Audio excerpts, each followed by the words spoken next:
Thanks for staying with us. I'm Bill O'Reilly, reporting from Washington. In the Weekdays with Bernie segment tonight, some very dubious statements made during the election week coverage. We begin with Tom Brokaw speaking about the Democratic defeat. A lot of us also has to do with the fact that he gets hammered 24/7 by Fox News on the right and by talk radio, which is a huge voice in this country. I was in the Midwest the other day listening to talk radio.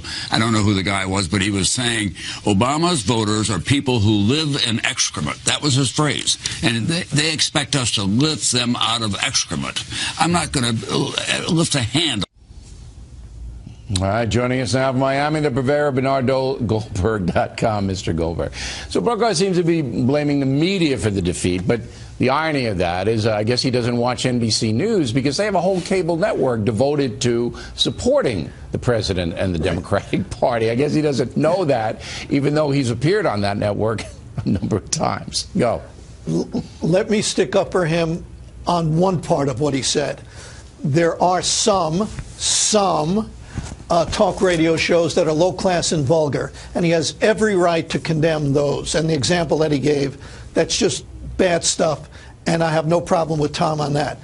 But just as the voters in 2014 rejected the phony so-called Republican war on women, and just as they rejected the vile and phony Republican war on black people, they said enough. It's enough. We've heard this over and over. This time, no, we've had enough. I think it's the same thing with the liberal war on Fox News, okay? When Brokaw talks about how Fox News hammered Obama 24/7, it just feels behind the curve. It just feels like an old, tired argument.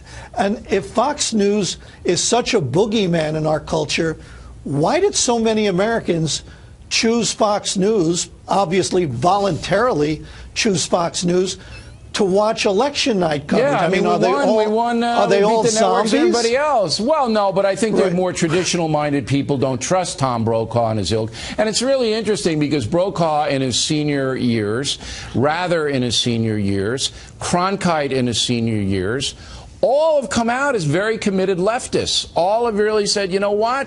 We're on the liberal team. It's very interesting. That's right. Right. By the way, speaking of just one of those people, Brokaw again, I don't recall that in 2006, when George Bush was being, to use Tom's word, hammered by the liberal media, by the New York Times and the networks on a daily basis, I just don't recall Tom Brokaw bemoaning the fact that the liberal media were hammering him. But when the Democrats lose, then he blames the conservative media.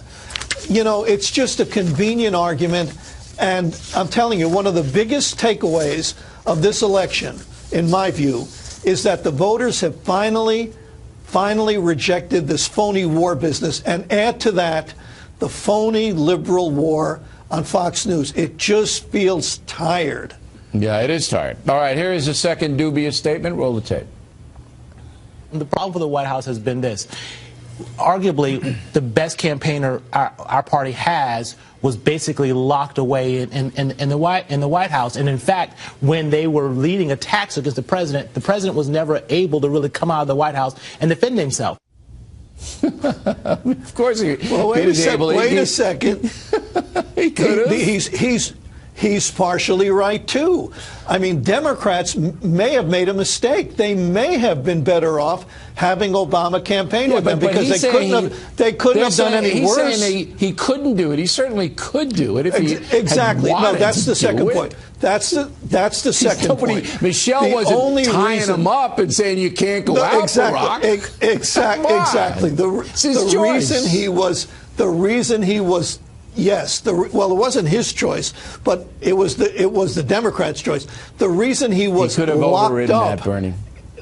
Well, the reason he was locked up in the White House is because that's exactly where his fellow Democrats wanted him, locked up and as far away from them as possible. He could have gone out and made speeches and do whatever. Bill, even if you have Air Force One, you can't fly into Des Moines and say, I'm here to campaign for the Democratic candidate when the Democratic candidate doesn't even show up. I mean, no, that's but you can just do it. You can do a that. TV spot, and you can say my policies have worked, and this is why. Now, the dumbest thing, and I'm not going to spend a lot of time on it. The dumbest thing said on election night is this. Roll it. Right. The whole sweep, the avalanche that we were told for months that was going to happen for Republicans has not happened. Now, of course, we don't know whether or not they end up with the majority, but we clearly are not being drenched. I just don't think he lives in America. I think he lives on some planet somewhere. I'm going to reveal some news here. First of all, Al Sharpton is confusing wishful thinking with political analysis. Okay, and that's why he shouldn't even be a commentator on election night on any network with the initials NBC in it. But Bill, this is, in fairness, this is important. Later in the evening, he acknowledged the obvious. He said there's no denying the fact that there is a wave election for the Republicans. So he finally got around to it. But when he said, and it's not going to happen, he should have taken Yogi's advice.